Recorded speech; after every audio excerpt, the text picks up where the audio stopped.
Baik, saya ucapkan assalamualaikum warahmatullahi wabarakatuh. Terima kasih yang sudah mau menonton video ini. Semoga diberikan keselamatan, kesehatan, kelancaran rezeki yang melimpah dan barokah pastinya nih bosku.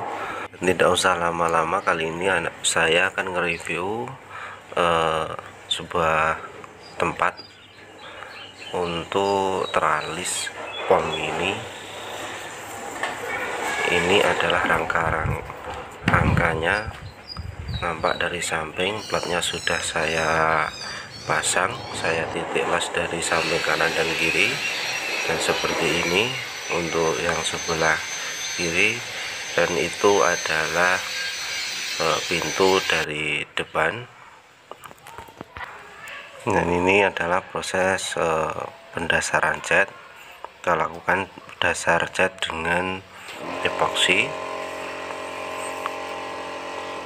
Ini tampak dari depan untuk bagian yang depan, dan ini adalah pintu sebanyak 3 daun dari depan, dan ini modelnya yang dari dalam.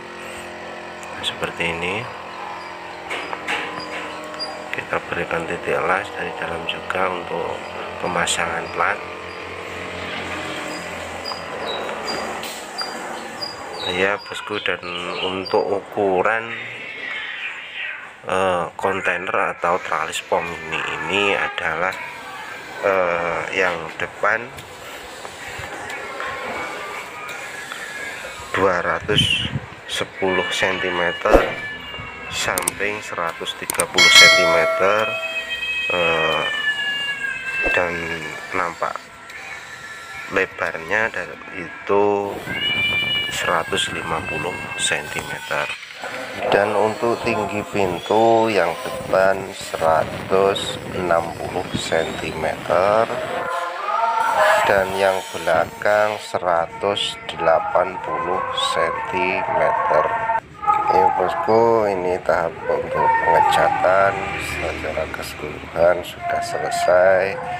Ini tinggal memasang bagian atap atau galvalum dari kontainernya. Ini kenapa untuk pembuatan pintunya kok nggak dibuat tingginya sama, karena yang bagian belakang itu buat nanti masuknya mesin pom ini, karena rangka ketinggian mesin pom ini itu 170 cm, kita kasih setan yaitu 10 cm agar mudah saat memasukkan ke dalam teralis ini. Oke bosku, dan ini untuk pemasangannya sudah selesai. Nampak dari depan seperti ini.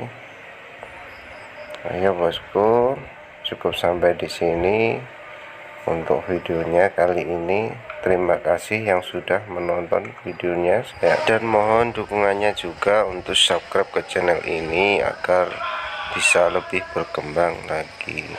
Saya akhiri, wassalamualaikum warahmatullahi wabarakatuh.